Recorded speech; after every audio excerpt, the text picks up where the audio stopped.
বাইরে এতটাই মেঘলা যে ঘরে পুরো অন্ধকার। আর এই যে খাবারটা আমি বাবুর জন্য রেডি করেছি, এটা এখন 2 ঘন্টা চলবে। ডিম ভাজি খোলা, হ্যাঁ করা যাবে।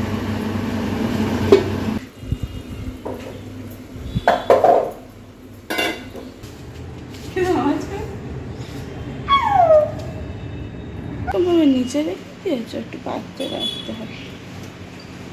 Good morning guys, welcome back to my channel. আশা করি তোমরা সবাই খুব ভালো আছো, আমিও খুব ভালো আছি।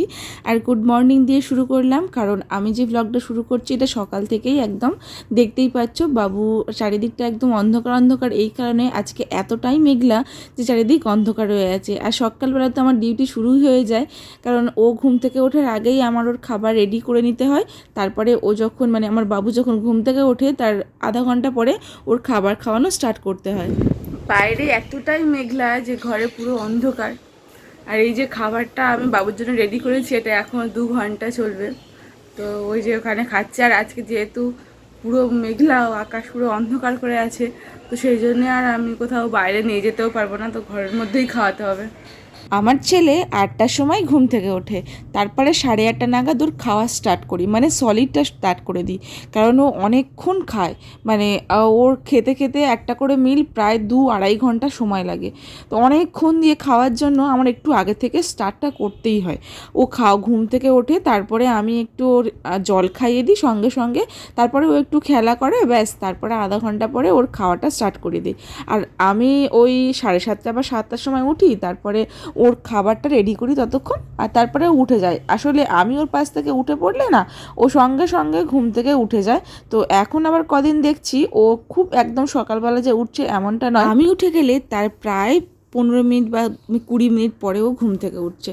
তো ভালোই হলো, সুবিধাই হলো, ওর খাবারটা আমি প্রায় অনেকটা রেডি করে নিতে পারবো, তারপরে ওকে কোলে করে নিয়ে বাকি কাজটা সারতেও পারবো।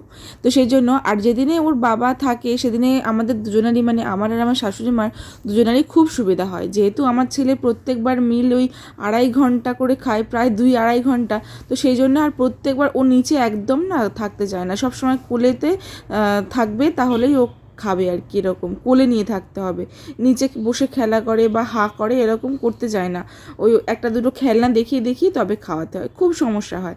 তো সেই জন্য আমার আর আমার শাশুড়িমার একদমই রেস্ট হয় না। ওর বাবা থাকলে তখনই আমি একটু ওকে দিয়ে বাকি কাজটাও করতে পারি। আজকে আবার আমি ভেবেছি একটু চিংড়ি মাছের মালাইকারি করব। চিংড়ি মাছ আমাদের প্রায় খাওয়া হয়, কিন্তু যেহেতু এই মালাইকারিটা করার একটু সমস্যা, আর ছোটো বাচ্চা আছে, ওই জন্য ওই বেশিরভাগ মা কী করে, ওই একটু সর্ষে দিয়ে করে বা কখনো তরকারি করে, আমাদের ওই বেশিরভাগ ঝিঙে আর কুমড়ো দিয়ে একটা তরকারি করা হয়।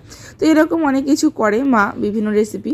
আর যেহেতু চিংড়ি মাছের মালাইকারিটা বেশি খাওয়া হয় না, সেই জন্য আমি আজকে বলেছিলাম যে আজকে আমি মালাইকারিটা করব, কারণ ওর বাবা বাড়ি থাকবে, ওকে সেই টাইমে একটু ধরতে পারবে। তো সেই জন্য এখন আমি রান্নাঘরে চলে এসেছি। আজকে আবার ওর বাবা বলেছে, আমাদের প্রত্যেক রবিবার যেমনটা হয় আর কি, বাঙালি ঘরে মাংস তো প্রত্যেক রবিবারই হয়, কিন্তু আজকে ওর বাবা আবার বলেছে যে ওয়েদারটা আজকে ভালো ভালো আছে, আজকে একটু অন্যরকম খাবো। তো সেই জন্য আমি বললাম তাহলে চিংড়ি মাছের মালাইকারি হবে, আর কি খাবে বলো। আর ওর মাঝে মাঝে একটুখানি ডাল, তার সাথে আলুর চোখা, এগুলো খেতে ইচ্ছা। তো সেই জন্য আজকে হবে ডাল, আলুর চোখা আর ডিম ভাজা, সাথে মাছ ভাজা, আর তার সাথে চিংড়ি মাছের মালাইকারি। তো চিংড়ি মাছের মালাইকারিটা মা বেশি করতে পারে না আর কি, ভালো বলে যে তুমিই করো। তো সেই জন্য চিংড়ি মাছের মালাইকারিটা আমিই করছিলাম, আর বাকি যেগুলো সব আমার শাশুড়ি মাই করেছে, কারণ বাকি বাচ্চাদের, আমার ছেলেকে নিয়ে অনেক কাজ থাকে আমার। ওকে খাওয়ানোর পর ওকে স্নান করানো, তারপরে ও আবার ঘুম পায়, ওকে ঘুম পাড়ানো। আর ওর একটা ঘুমের না শিডিউল তৈরি হয়ে গেছে, সেটা হচ্ছে সকালবেলা ঘুম থেকে ওঠার পরে আবার 11টা থেকে বা 11:30 থেকে 12:30 পৌনে 1 পর্যন্ত আবার ঘুমায়। তো এরপরে আবার দুপুরবেলা খাওয়ার পর 3টে থেকে হোক বা 2:30 থেকে হোক, যখন ওর খাওয়া শেষ হয় তারপর থেকে আবারও 2 ঘন্টা বা 2.5 ঘন্টা আবার ঘুমায়। এরপরে সন্ধেবেলা আবার কিছুক্ষণ আধা ঘন্টা বা 1 ঘন্টা ঘুমিয়ে নেয়। এবারে রাত্রি 10টা, 11টা বা 11:30 এই সময় থেকে ঘুম একদম পুরো সকাল পর্যন্ত। তো এইভাবে ঘুমায়। তো শিডিউলটা যেভাবে তৈরি করেছি সেটা নিয়ে একটা ভ্লগ বানাবো, তোমরা অবশ্যই দেখবে। তো সেইভাবেই আর কি ঘুমের জন্য আমাকে ওকে নিয়ে ঘুম পাড়াতে হয়। ও আবার এমনি ঘুমায় না, ও আসলে ব্রেস্ট ফিড করে, তো ওই জন্য ফিডিং করতে করতে ঘুমায়। এদিকে দেখো আমি তোমাদের সঙ্গে কথা বলতে বলতে চিংড়ি মাছের মালাইকারিটা বানিয়ে ফেলেছি। চিংড়ি মাছের মালাইকারিতে কিন্তু অনেকে আবার ওই পেঁয়াজ দেয় না, পেঁয়াজ রসুন আদা এসব দেয় না।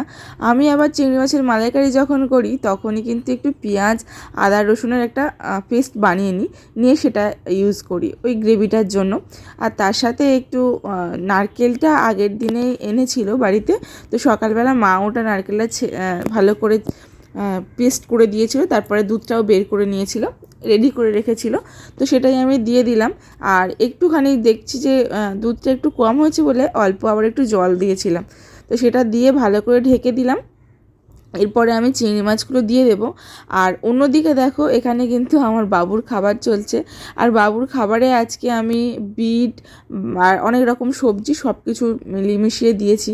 আর বিটটা দিই বেশিরভাগ দিন, কারণ বিট আর তার সাথে ড্রামস্টিক আর তার সাথে হচ্ছে মিষ্টি আলু, এই তিনটে কিন্তু আমি বেশিরভাগ দিন দেওয়ার চেষ্টা করি। আর হ্যাঁ, ওকে কিন্তু আমি সয়াবিনও খাওয়াই, সয়াবিনও ওর 4টে হোক বা 3টে এরকম ওর ভাতের সঙ্গে দিয়ে সেটা সিদ্ধ করে প্রথমে ভালো করে ধুয়ে নিই, ওয়াশ করে নিয়ে তারপরে আমি ওটা ভালো করে ভাতের সঙ্গে রান্না করে খাইয়ে দিই। তো সেটা কীভাবে করি সেটা তোমাদেরকে পরের একটা ব্লগে দেখাবো। এদিকে আমার দেখো আর চিংড়ি মাছগুলো দিয়ে দিয়েছি, এবারে জাস্ট ফুটলে আর চিংড়ি মাছের মালাইকারি তো রেডি। চিংড়ি মাছের মালাইকারিতে তেমন কোনো ঝামেলা নেই, জাস্ট একটু নারকেলটা কুড়ে আর ওটা পেস্ট বানানোটাই ঝামেলা, সেটা কোনো ঝামেলা নেই।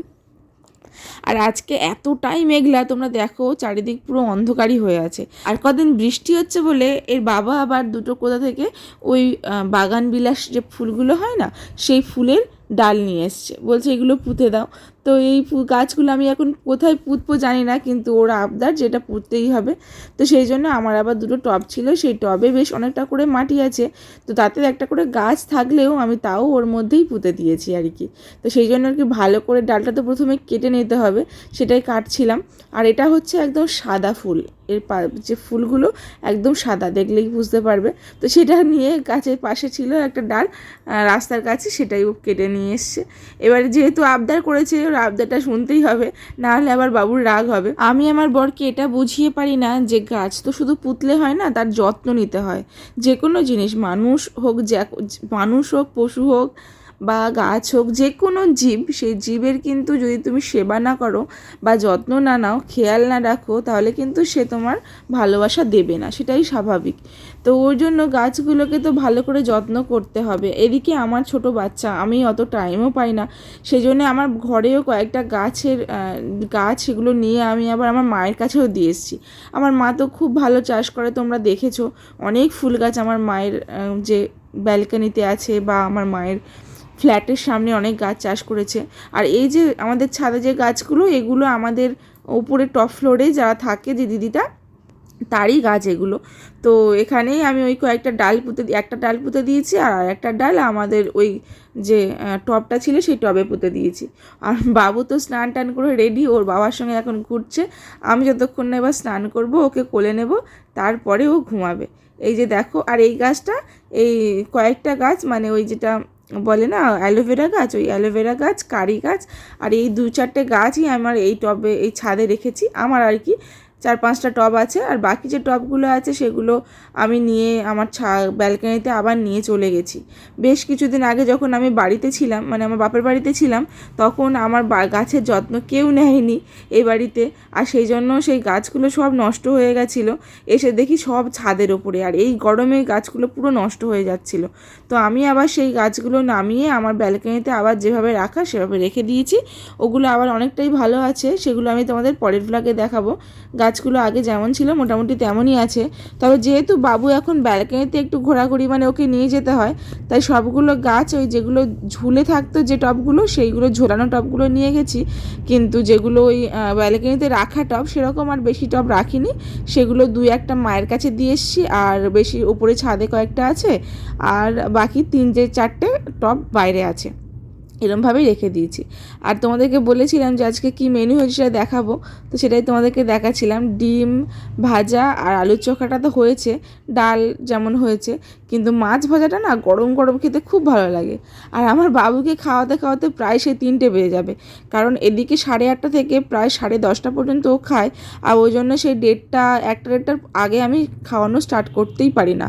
আর তবে হ্যাঁ, আমি এও জানি যে বাচ্চা খাওয়ানোর মাঝখানে প্রায় 4 ঘন্টার গ্যাপ থাকা দরকার, কিন্তু আমার কিছু করার থাকে না, কারণ 1টা থেকে খাওয়ানো স্টার্ট করলে 3টের সময় আবার শেষ হবে না, কোন দিন 3:30 পর্যন্ত পেয়ে যায়। ততক্ষণ কিন্তু বাবুর ঘুম পেয়ে যাবে, আর ওর ঘুমটাও হবে না। বাচ্চাদের কিন্তু খাওয়ার সাথে সাথে ঘুমটাও একটা বড় ফুড। তো এখন বৈকালবেলা ওর বাবা আবার আজকে 4:30-5টা বাজে, বলে একটু লেবু খাওয়ায়। তো সেই জন্য এই একটা আগেরবারে মেলা থেকে এটা কিনে নিয়ে এসেছিলাম না, সেটা নিয়েই আর কি ওর বাবা লেবুর রসটা বের করছে। আর ও এই যে দেখো, আমরা সবাই ঘুম থেকে উঠেছি, আর আজকে সারাটা দিন এতটাই মেঘলা, পুরো ঘর বাড়িতে মানে লাইট জ্বালিয়ে রাখতে হয়েছে, এতটাই অন্ধকার হয়ে আছে। তো সন্ধ্যাবেলা ওর বাবা ওকে নিয়ে একটু ছিল, আমার আবার একটু চপ খেতে ইচ্ছে হচ্ছিলো, সেই জন্য আমি আবার একটু গেলাম চপ কিনতে। যখন আকাশটা একটু পরিষ্কার হয়েছে, মানে বৃষ্টিটা কমেছে, তখন আমি বললাম তো তুমি দাঁড়াও, তুমি ওকে নিয়ে একটু থাকো, আমি একটু চপ কিনে নিয়ে আসি, তারপরে দুজনে মিলে আর মা 3জনে মিলে আর কি জমিয়ে একটু মুড়ি খাওয়া যাবে। তো ওই জন্য বেরিয়েছিলাম একটু চপ কিনতে। তো এখানেই ব্লগটা আজকে আমি শেষ করছি। তোমার সবাই খুব ভালো থেকো, সুস্থ থেকো, দেখা হচ্ছে নেক্সট ব্লগে। আর নেক্সট ব্লগেও অনেক কিছু স্পেশাল জিনিস, ভালো ভালো জিনিস তোমাদের সঙ্গে শেয়ার করবো। চলো টাটা, সবাই খুব ভালো থেকো, সুস্থ থেকো। আর এই যে আমি টাকাটা নিয়ে যাচ্ছি, সেটাই তোমাদের সঙ্গে দেখাচ্ছিলাম। টাটা।